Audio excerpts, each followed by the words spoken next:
अस्सलामुअलैकुम and a very happy good morning everybody. मैं हूं आपकी होस्ट हिना नियाजी और मेरे साथ है मिस्टर जमील सुखेरा।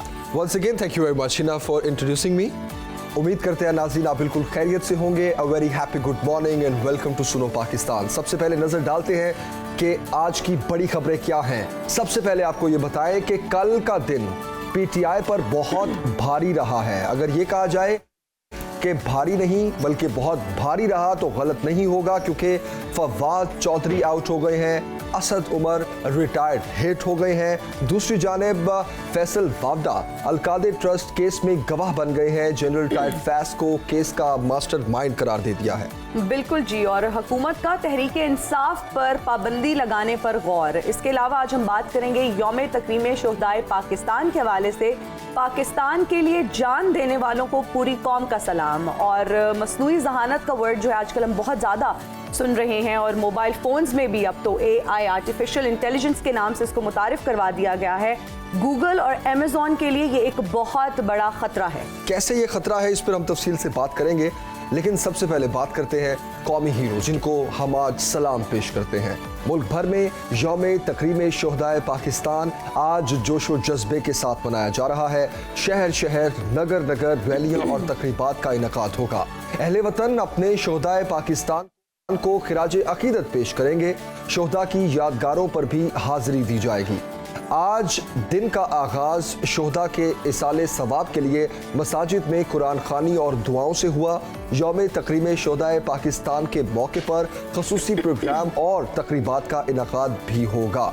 मरकजी तकरीब GHQ की यादगार शोहदा पर होगी, जिसमें chief of army staff general Asim Munir मेहमान खसूसी होंगे। बेशक पूरी कौम अपने हीरोज को सलाम पेश करती है जब जिक्र होता है पाक फौज के शोहदा का, तो न सिर्फ हर आंख अश्कबार होती है बल्कि उन माओं को हम सलाम पेश करते हैं जिनके जिगर गोशे इस वतन पर अपनी जान निछावर करते हैं। मुझे आज भी कुछ वाक़यात हिना याद हैं जिनमें अगर मैं APS का वाक़या हो या दहशतगर्दी के खिलाफ जंग के वाक़यात हो, बहुत से ऐसे दिलखराश मनासिर देखने को मिलते थे जब पेरेंट्स के पास जस्ते खाकी जाता था अपने बच्चों का, इस वतन के शोहदा का परचम में लिपटा होता था और वर्दी दी जाती थी माँ बाप को, और वो उस वर्दी को चूमते थे और चूमने के बाद आंख से आंसुओं की बजाय उनके चेहरे पर मुस्कुराहट होती थी और माँ के ये अल्फाज कि मेरा एक और बेटा होता तो वो भी मैं इस वतन पर कुर्बान करती थी। ये वो जज्बा है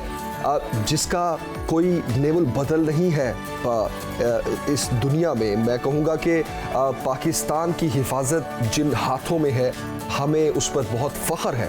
और बेशक खून जमा देने वाली सर्दी हो, ठिठुरती रातें हों या फिर झुलसा देने वाली धूप हो, ये जवान हर जगह जो है हर वक्त महवे इबादत होते हैं और अपने लहू से मुल्क की दिफा के लिए ये दिए जलाते हैं और इस मुल्क की हुर्मत को, इस मुल्क के बॉर्डर्स को सिक्योर करते हैं और इस मुल्क की आवाम पर भी कोई आंच नहीं आने देते। बिल्कुल जमील, जंग का महाज हो, कोई कुदरती आफात हो, हमारे जवान जो हैं वो सबसे आगे होते हैं और अपनी जानों की जो है वो नजराने पेश करते हैं। तो आज के दिन हम उनको सलाम पेश करते हैं। हम तो हर रोज़ ही उनकी बात करते हैं और हमारी कोशिश होती है कि हम उनको ट्रिब्यूट पेश करें, लेकिन आज ये दिन को मनाने का मकसद ये है कि हम उनकी फैमिली से जो है बात करें, उनसे आप लोगों की मुलाकात करवाएं और उनके साथ इजहार यकजहती करें। बिल्कुल, उनकी फैमिलीज भी हमारे साथ होगी। हमने प्रोग्राम को इस तरह से तरतीब दिया है कि कुछ देर बाद शोहदा की फैमिलीज भी हमें ज्वाइन करेंगी। अभी जनाब हम आगे बढ़ते हैं और बात करते हैं पाकिस्तान तहरीक इंसाफ की। कप्तान का एक और बाएतमाद खिलाड़ी उनका साथ छोड़ गया है। फवाद चौधरी ने सियासत से ब्रेक ले ली है और इमरान खान से लाताल्लुकी का ऐलान भी कर दिया है। सोशल मीडिया प्लेटफॉर्म पर उन्होंने ट्वीट के जरिए ये आगाह किया। इमरान खान सियासी महाज पर तनहा होने लगे। एक के बाद एक खिलाड़ी रिटायर्ड हिट होकर सियासत से मैदान बदर होने लगा है। फवाद चौधरी ने सियासत से किनारा कशी इख्तियार करके कप्तान को जोर का झटका दिया है। फवाद चौधरी ने अपने ट्वीट में कहा कि मैं 9 मई के वाकयात की मजम्मत कर चुका हूं और सियासत से कुछ वक्त के लिए ब्रेक लेने का फैसला किया है। उन्होंने मजीद लिखा कि पार्टी ओहदे से इस्तीफा दे दिया है और इमरान खान से अपनी राहें भी जुदा कर ली हैं। फवाद चौधरी के फैसले पर उनकी अहलिया हिबा चौधरी ने रद्द-ए-अमल में कहा कि आखिरकार सफर इख्तिताम को पहुंचा। इससे पहले पीटीआई के साबिक रहनुमा फैसल वावडा ने फवाद चौधरी से मुलाकात की थी। जराये के मुताबिक फैसल वावडा ने फवाद चौधरी को पार्टी छोड़ने पर रजामंद किया और दूसरी जानिब असद उमर ने अपने कप्तान की लाज रख ली है। ओहदों से तो दस्तबरदार हो गए लेकिन पार्टी नहीं छोड़ी। बिल्कुल जी, सवाल से देखते हैं एक तफसीली रिपोर्ट।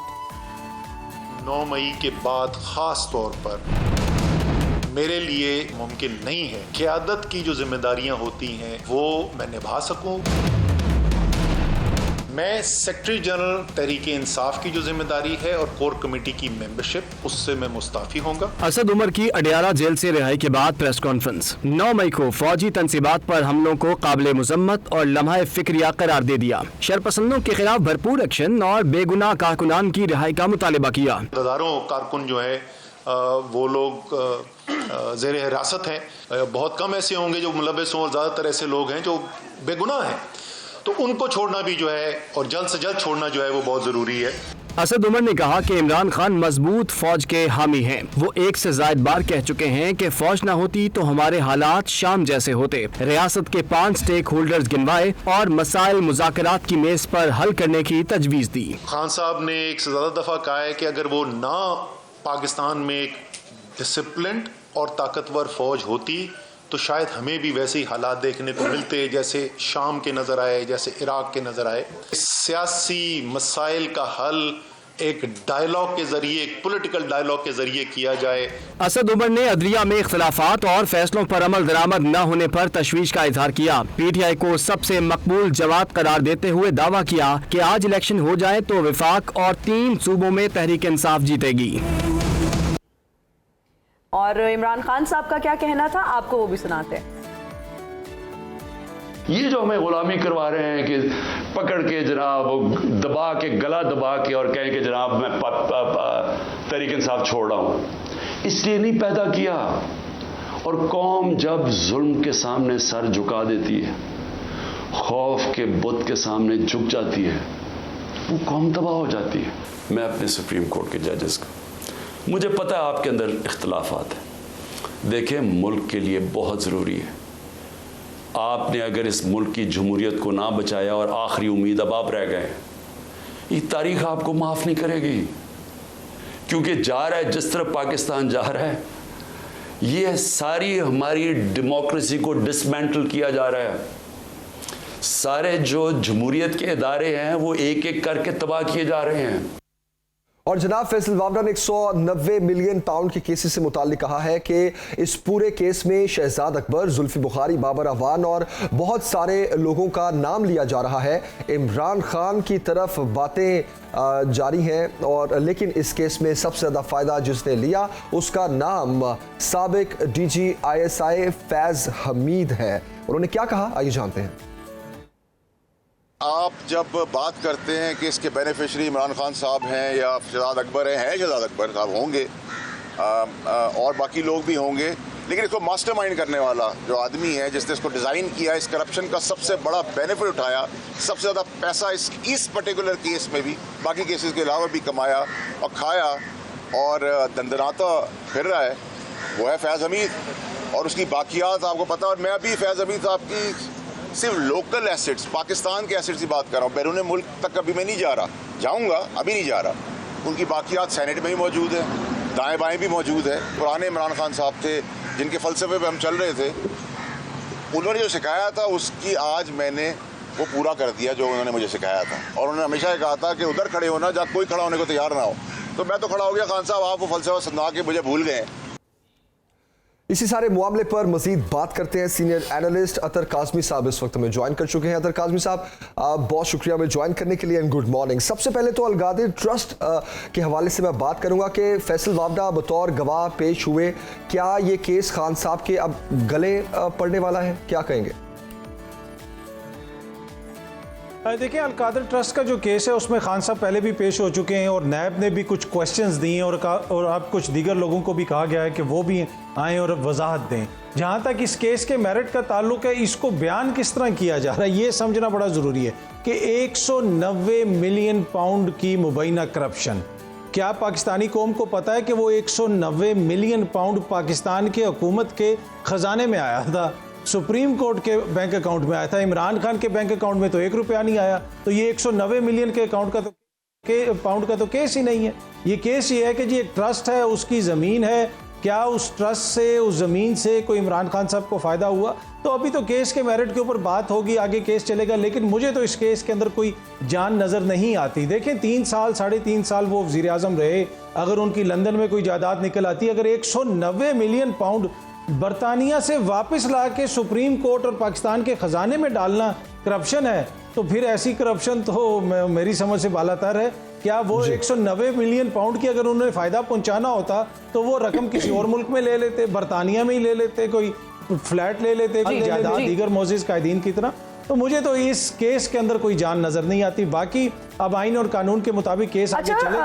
अतर काज़मी साहब, फैसल वाडा साहब ने कल जो है वो जनरल फैज साहब का भी नाम लिया और उनका ये कहना था कि अलकादिर ट्रस्ट केस में मास्टरमाइंड वही है। आपका तज्जिया क्या कहता है? देखें, फैसल वाडा साहब बहुत सारे इंकशाफात कर रहे हैं, सहाफ़ी अरशद शरीफ साहब के हवाले से भी वो कुछ दावे कर रहे हैं, तो उनको चाहिए है कि जो भी उनके पास सबूत हैं, फैसल वाडा साहब वो साबिक वफाकी वज़ीर रह चुके हैं, पिछली हुकूमत में उनका इंपॉर्टेंट ओहदा था, तो जब वो कोई दावा करते हैं तो लोग उसको संजीदगी से सुनते हैं। अब उनकी ये एक तरह से जिम्मेदारी है कि जो भी शवाहिद उनके पास हैं वो ला के सामने रखें, आइन और कानून के मुताबिक जो भी इदारे इसकी तहकीकात कर रहे हैं या किसी अदालत के सामने रखें। रोज़ नया इंकशाफ कर देना वो तो काफ़ी नहीं है, आप फिर सबूत भी आपको रखने पड़ेंगे। बाकी बात यह है कि देखें, ये एक तरह से फैशन बन गया पाकिस्तान के अंदर कि जो चला जाता है उसके ऊपर आप तनकीद करते हैं। अब जिस वक्त जनरल बाजवा इधर थे या जनरल फैज इधर थे, उस वक्त उनकी तारीफों के पुल बांधे जाते थे, तो अगर उस वक्त इनमें इतनी इखलाकी जुर्रत नहीं थी कि उनके हवाले से बात कर सकें, तो अब ये अगर बात कर रही तो सोचना चाहिए।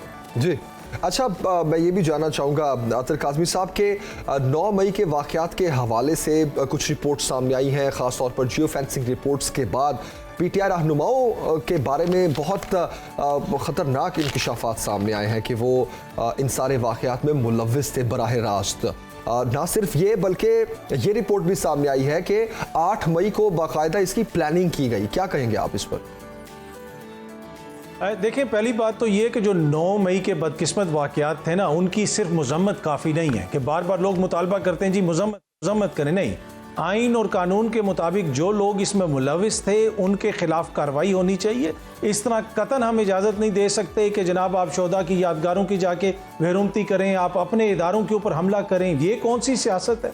इसकी कतन कोई इजाज़त नहीं हो सकती। एट द सेम टाइम इसकी प्रॉपर थारो इन्वेस्टिगेशन होनी चाहिए कि ये वाक़यात किस तरह हुए, कौन कौन इसमें मुलविस था। जिस तरह भी आपने भी जिक्र किया कि नई ऑडियोज़ वगैरह सामने आ रही हैं और पता चल रहा है कि 8 मई को कोई प्लानिंग हुई थी, तो उस वक्त जब प्लानिंग हो रही थी और ऑडियोज़ रिकॉर्ड अगर हुई थी उस वक्त, तो उसको रोकने के लिए क्या किया गया? सिविल इंतज़ामिया क्या कर रही थी? कितनी रेंजर वहाँ पे तैनात की गई?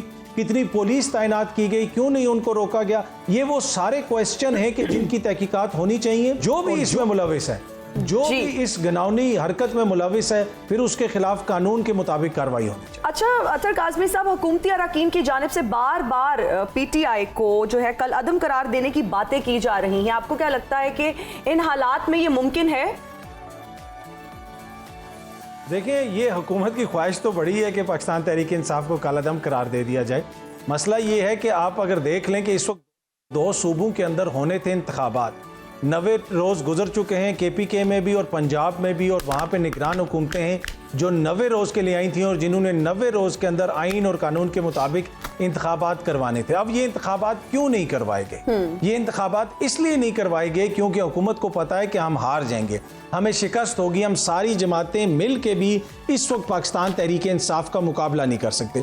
तो इनकी ख्वाहिश ये है कि इनकी लेवल प्लेइंग फील्ड ये है कि जनाब तहरीक इंसाफ के बंदे भी तोड़ दिए जाएं, तहरीक इंसाफ के ऊपर पाबंदी भी लग जाए और फिर हम इलेक्शंस में जाएं। देखें, पर उस इलेक्शन की क्या लेजिटिमेसी होगी? क्या इन सारी हरकतों से आपको एक ऐसी हुकूमत वजूद में लाने में आप कामयाब हो जाएंगे, जो पाकिस्तान के अंदर सियासी अदम में इस्तेकाम लेके आएगी? मेरा नहीं ख्याल। इसका बेहतर तरीका ये है कि एक दूसरे के खिलाफ दुश्मन तराजी, इल्ज़ाम तराशी, इनके बजाय जो सियासी कुव्वतें हैं उस खेल को सियासी मैदान में रखें, बातचीत करें और इलेक्शंस की तरफ जाएं, चाहे वो पीटीआई हो चाहे दीगर मोजिज़ जमातें हों। इन सबको सियासत करनी चाहिए सियासी मैदान में। ये कतन काबिल कबूल नहीं है कि आप एक जमात जो है वो इधर इदारों पे इल्ज़ाम लगाए, दूसरी 14-15 जमातें चढ़ दौड़ें सुप्रीम कोर्ट के बाहर। 144 भी लगी हुई है इस्लामाबाद में, लेकिन फिर भी सुप्रीम कोर्ट के बाहर वहाँ पे लोग पहुँच गए हैं और वहाँ पे खड़े होकर जजों के खिलाफ तकरीरें हुई। काज़मी साहब, इमरान खान साहब ने कहा है कि हम जंगल के कानून की जद में हैं और उन्होंने ये कहा कि मैं आखिरी दम तक मुज़ाहमत करूँगा। तो आपके ख्याल में क्या मुफाहमत के चांसेस अब ख़त्म हो गए हैं? देखिए, मसला ये है कि खान साहब के आप 1 साल हो गया है, जो ही जब उनकी हुकूमत ख़त्म हुई थी उसके बाद उनके खिलाफ मुकदमात वगैरह भी बनना शुरू हो गए थे। और जो मुफाहमत की बात है वो तो हमें एक हुकूमत के एटीट्यूड से नज़र नहीं आती है। देखिए, एक तरह जब असेंबली से इस्तीफ़े दिए गए उस पर बड़ा इतराज़ किया गया, फिर हमारे सामने ये भी ऑडियोज़ आई कि जनाब फलाने मेंबर का इस्तीफ़ा मंजूर कर लो, लंदन में मियाँ साहब से भी मुशावरत कर लेंगे। अब जो ऑडियो कमीशन बनाया है उसके अंदर वो ऑडियो भी भिजवा देते, वो तो ऑडियो नहीं भिजवाई गई। फिर जो इस तरह के मुकदमात हैं खान साहब के ऊपर, क्या हमने आज तक पाकिस्तान के अंदर, अब मैं ये चैलेंज से कह रहा हूँ कि बड़ी हम्बली, बड़ी जो है ना आजिज़ी से ये कह रहा हूँ कि आप देख लें 20, 25, 30 साल में आज तक आपको कोई ऐसी नज़ीर मिली है कि एक सियासी रहनुमा एमपीओ के तहत पकड़ा जाए, उसको छोड़ें फिर गिरफ्तार कर लिया जाए, छोड़ें फिर गिरफ्तार कर लिया जाए, छोड़ें फिर गिरफ्तार कर लिया जाए? कोई ऐसी नज़ीरें आज तक हमने देखी? तो ये कैसी जमहूरियत है? ये कैसी बिलावल की, मरियम की, इन 13-14 जमातों की जमहूरियत है? इनको खुद से क्वेश्चन करने की ज़रूरत है कि मुफाहमत आप सियासत से करें या ना करें, एक दूसरे के साथ करें या ना करें, लेकिन कम अज़ कम पाकिस्तान के साथ ये ज्यादती तो ना करें ना कि जहाँ पे ये सारा निज़ाम ही एक तरह से मजाक बन जाए। और ये मैं दोनों तरफ पाकिस्तान तहरीक इंसाफ से भी कह रहा हूँ और इनके हवाले से भी कह रहा हूँ। लेकिन इस वक्त इक़्तिदार में ये लोग, अतर काज़मी साहब, 9 मई के बाद सियासी सूरत हाल को देखते हुए आप पीटीआई का मुस्तकबिल क्या देखते हैं और आप क्या समझते हैं कि पीटीआई के पास इस भंवर से निकलने का क्या रास्ता है? पहली बात यह है कि जो 9 मई के वाक़यात थे इसको समझने की ज़रूरत है। जो भी पाकिस्तान के अंदर अपने इदारों के ऊपर हमलावर हो, जो इदारों को कमज़ोर करने की बात करे, चाहे अदलिया को, एस्टेब्लिशमेंट को, क्या वो पाकिस्तान की बेहतरी के लिए कर रहे हैं? क्या अगर हमारे इदारे कमज़ोर होंगे तो पाकिस्तान मजबूत हो सकता है? कतन नहीं।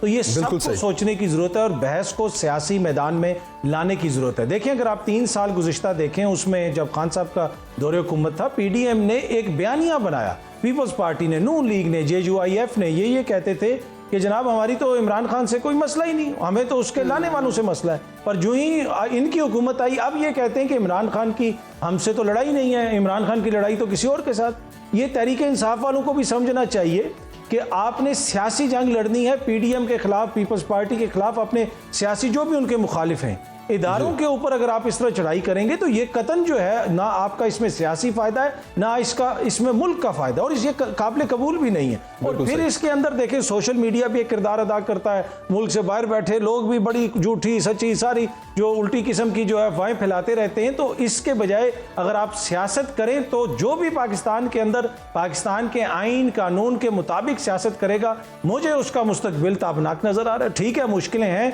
पर मुझे नहीं नजर आ रहा कि पाकिस्तान तहरीक इंसाफ खत्म हो जाएगी। आज आप इलेक्शंस करवा लें, आज आप रेफरेंडम करवा लें, आप देखेंगे कि पाकिस्तान तहरीक इंसाफ पाकिस्तान की दीगर जमातों से सबसे ज्यादा वोट लेगी। बिल्कुल सही। अतर काज़मी साहब, बहुत शुक्रिया आपके वक्त के लिए। और देखना ये तहरीक इंसाफ के लिए आने वाले दिनों में क्या मुश्किल वक्त आता है। अभी एक ब्रेक लेते हैं जनाब, ब्रेक के बाद हासिल होंगे। देखते रहिए सुनो पाकिस्तान।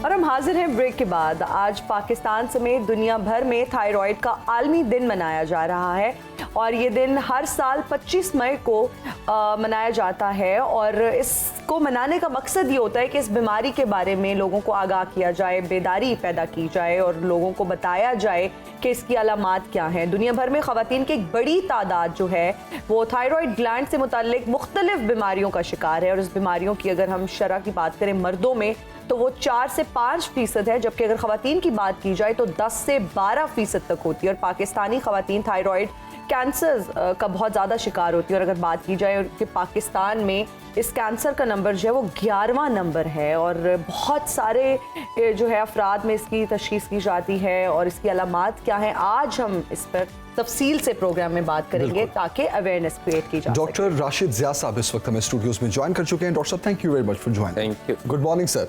सबसे पहले तो थायराइड क्या है, इसकी अलामात क्या हैं, इस पर ज़रा रोशनी डालिए, फिर इसको हम तफसील से डिस्कस करें। थायराइड ग्लैंड हमारे जिस्म में, गर्दन में, लोअर हाफ में बिल्कुल सामने एक बटरफ्लाई शेप्ड ऑर्गन है, बहुत सॉफ्ट, वेरी सॉफ्ट। एक हार्मोन प्रोड्यूस करता है जिसको थायरॉक्सिन बोलते हैं। हमारे पूरे जिस्म में ट्रिलियन सेल्स हैं, 75 ट्रिलियन सेल। हर सेल की नॉर्मल एक्टिविटी, एक नॉर्मल इंसान का एक नॉर्मल होना, बहुत ज़्यादा हाइपर होना या बहुत स्लो होना, इसी हर सेल पे डिपेंड करता है। इंसान का एक यूनिट को सेल बोलते हैं, और हर सेल थायरॉक्सिन से एक्टिवेट होता है। ये बिल्कुल ऐसे समझें आपकी गाड़ी का एक्सेलरेटर है। सही। अगर गाड़ी बिल्कुल स्लो काम कर रही है, हार्मोन कम बन रहा है, तो गाड़ी बिल्कुल ऐसे है कि साइकिल भी आगे निकल रहे हैं।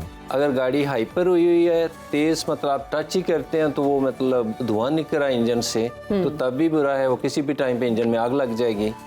तो ये एक बेसिक ऑर्गन है जो ना कि नॉर्मल लाइफ को दुआम देता है, नॉर्मल ग्रोथ के लिए ज़रूरी है। आप इसकी अफादियत यूँ समझें कि माओं में प्रेगनेंसी ना होना और लो वेट होना, बच्चे में डेवलपमेंटल प्रॉब्लम होना, प्री टर्म डिलीवरी हो जाना, सारे मेजॉरिटी ऑफ द केसेस इस वजह से भी हो रहे हैं। सही सही। अच्छा, ये अब आते हैं कि किस हद तक खतरनाक है ये बीमारी और इससे बचाव किस तरह मुमकिन है? It's very basic question. हमें इस पे फोकस ये करना है कि आज के दिन हमने खुशियाँ बांटनी है, स्माइल बांटनी है और अवेयरनेस है। इल्म रोशनी है। इल्म अगर सबको पता है कि ये 3 अलामात हों तो हमने मेडिसिन लेनी है, हमने अपने डॉक्टर नज़दीक। ये ऐसी बीमारी है जिसके बारे में समझे 99% मेडिकल साइंस में पता है जी, काबिल इलाज है। अमेरिका हो, एशिया हो, अफ्रीका हो, almost medicine treatment, medical treatment is the same. So knowledge has been explored a lot about thyroid. सही। थायराइड के बारे में एक आम विलेज में, एक गांव में, एक बहुत बड़े अमेरिका के शहर में ट्रीटमेंट इज द सेम। सही। सो इंसानों को अवेयरनेस काफ़ी हो चुकी। तो प्लीज़ चंद अलामात हों तो आपको पता होना चाहिए कि ये थायराइड की वजह से है। ठीक है। और सर वो अलामात अगर आप बता दें। जी, थायराइड में 2 तरह की बीमारियां आम। जी, पहले तो आपने ये बड़ा अच्छा उसका प्रीफेस बताया है कि फीमेल में far more cases as compare to male. हमारे एटलीस्ट 10 में से 1-2 लोगों को डेफिनेटली थायराइड का प्रॉब्लम। अगर दूसरे वो केसेस, एक वो हैं जिनमें हार्मोन कम या ज़्यादा पैदा हो रहे हैं। अगर हार्मोन कम पैदा होंगे तो बाल ज़्यादा झड़ेंगे, स्किन ब्रिटल हो जाएगी, वेट लॉस कम हो जाएगा, वेट गेन होना शुरू हो जाएगा। हार्मोन कम होने की सूरत में आपके बाल भी गिरेंगे, स्किन भी ड्राई हो जाएगी, आप गोल मटोल होते जाएंगे और बिल्कुल स्लो डाउन हो जाएंगे, एक्टिविटी बिल्कुल इन्हांस नहीं हो सकेगी। एक छोटे बच्चे में ये हार्मोन की कमी हो तो उसकी हाइट छोटी रह जाएगी, उसको सांस लेने में दुश्वारी हो। अब ये वो केसेस हैं जिनमें हार्मोन कम पैदा हो रहा है। अगर हार्मोन ज़्यादा पैदा हो रहा है तो वो बंदा बिल्कुल हड्डियों का ढांचा बन जाएगा, वेट लॉस हो जाएगा। सही। वो बार बार एंजाइटी, इरिटेट होना, छोटी छोटी बात पे लड़ाई करना, छोटी छोटी बात पे हाथ कांप रहे हैं, हाइपर हो जाता है छोटी सी बात पे, और वो उसको नींद नहीं आती, पैल्पिटेशन बहुत होती है। ये अलामात बिल्कुल डिपिक्ट करती हैं, पोर्ट्रे करती हैं, फ़ौरन पता चलता है कि ये बंदे को थायराइड की बहुत ज़्यादती हो चुकी हार्मोन। ठीक है। और ये विदिन डेज काबिल इलाज है। अजीब बात यह है कि इसकी ट्रीटमेंट फिर लॉन्ग टर्म है। अपने मुआलिज से, अपने MBBS डॉक्टर से भी राब्ते में रहें तो वास्ट मेजॉरिटी केसेस वहीं पे ट्रीट हो जाते हैं। दूसरे वो केसेस हैं जिसमें गर्दन के सामने के हिस्से में पाइप है, विंड पाइप जिसको साउंड बॉक्स कहते हैं और सांस का रास्ता है, इसके ऊपर वो एमलगेमेट है, बिल्कुल स्मथ बॉन्ड की तरह चिपका हुआ बटरफ्लाई शेप्ड ऑर्गन। इसमें गिल्टियाँ बनती हैं। ये गिल्टियाँ बहुत कॉमन। अब फीमेल में 3 जो मेन कैंसर हैं उनमें एक इसका नाम आता है। सही। फीमेल जेनिटेलिया में, ब्रेस्ट में और थायराइड। गर्दन के लोअर हाफ में फ्रंट पे गिल्टी बने और लुआब निगलते हुए, पानी पीते हुए, खाना खाते हुए ये मूव करे अप डाउन, तो 100% थायराइड में। इसके बारे में शक नहीं होना चाहिए। इमीडिएट उसके टेस्ट करवाएं। सिंपल टेस्ट से पता चल जाता है। हर डिस्ट्रिक्ट लेवल के हॉस्पिटल में ये फैसिलिटी मौजूद है और अगर टाइमली ट्रीटमेंट की जाए तो 99 नहीं 100% ये काबिल इलाज। सही सही सही। और क्या इसका इलाज जो है वो लेंथी होता है, लंबा चलता है? जो मेडिकल ट्रीटमेंट है हार्मोन की कमी या ज्यादती, वो तो काफ़ी लंबा है। फॉरएवर क्या चलता है? आम तौर पे फ्यू इयर्स में नॉर्मल पे आ जाता है पेशेंट। अच्छा। 1 to 2 इयर्स में जो हाइपर केसेस है। जो थायरॉक्सिन कमी की वजह से है वो वक्त के साथ ऊपर नीचे होता रहता है। जैसे एक छोटा बच्चा है, 7th 8th क्लास की बच्ची आमतौर, ये केस हफ्ते में 2-3 लाए जाते हैं। बच्चे के सामने एक स्वेलिंग आ रही, इसको प्यूबर्टी ग्वाइटर बोलते हैं। कोई भी स्वेलिंग नेक के सामने हो, यूनिफॉर्म हो, इवन हो, एक जैसी हो दाएं बाएं में, उसमें बिल्कुल घबराने की जरूरत। सही। वो कम डेंजरस है, उसमें रसौली होने का, बुरी चीज होने का चांस बहुत कम। अगर उसमें कोई अनइवननेस है कि राइट साइड पे बनी है, लेफ्ट पे नहीं बनी, हार्ड हो रही है जी, और उसमें अल्ट्रासाउंड में, सीटी स्कैन में भी आ रही है, उसको बॉडी में बिल्कुल नहीं रखना चाहिए, उसको निकाल देना चाहिए और बायोप्सी होनी चाहिए। सर, कौन सी ऐसी ग़िज़ाएं हैं जो हमें खानी चाहिए अगर हमें कोई भी ऐसी थायराइड से रिलेटेड प्रॉब्लम है? कौन सी ग़िज़ाएं खाने से हमें परहेज़ करना चाहिए? ये बहुत ही अच्छी बात है कि कुछ एरियाज हैं जिनमें देखा गया कि ये थायराइड का बढ़ना और थायरॉक्सिन की कमी ज़्यादा है। ख्याल ये है, उसको वॉश आउट इफेक्ट भी कहते हैं, रेनी इफेक्ट भी बोलते हैं, कि आयोडीन की कमी हो गई है। तो प्लीज़ ये एक बुनियादी बात है जो हम मिस करने लगे थे कि आयोडीन मिला साल्ट ही यूज़ कर। ये एक ब्लेसिंग है। जब भी खाने वाला नमक जो हमारे खाने पीने का एक एसेंशियल पार्ट है, तो प्लीज़ आयोडीन ऑयल यूज़ कर, आयोडीन मिला नमक यूज़ कर। ये एक ब्लेसिंग है। आयोडीन एक बुनियादी चीज़ है जिससे थायरॉक्सिन बनता है। अगर बॉडी में कमी है, सी फूड में ये सरप्लस है। अच्छा। अब बहुत सारे एरियाज हैं पाकिस्तान के जहाँ पे एंडेमिक ये डिजीज़ बहुत कॉमन है कि हर दूसरे तीसरे 2 बहनों के भी है, उनकी मामा के भी है, सबके थायराइड काफ़ी बड़े, और इनको बहुत बड़े नहीं करना चाहिए। आपने देखा होगा नेक तो काफ़ी आगे स्वेलिंग होती है। फिर ख़ास टाइम के बाद सांस लेने में दुश्वारी होती, खाने पीने में मुश्किल होती, फिर वो खराटे लेता है, हार्ट वक्त से बहुत पहले डायलेट कर जाता है, कार्पल्मोनियल बोलते हैं। उस स्टेज पर नहीं लेके जाना चाहिए, लाइफ को रिस्क बहुत बढ़ जाता है। इसलिए अर्ली सर्जरी करवा लेना अगर थायराइड में ट्यूमर बना है या बहुत इनलार्ज कर गया है तो बेस्ट आंसर है उसका। बिल्कुल सही। अच्छा, जिस तरह आपने आयोडीन मिले नमक का बताया डॉक्टर साहब, क्या कुछ ऐसी ग़िज़ाएं भी हैं जिससे इज्तनाब बरता जाए?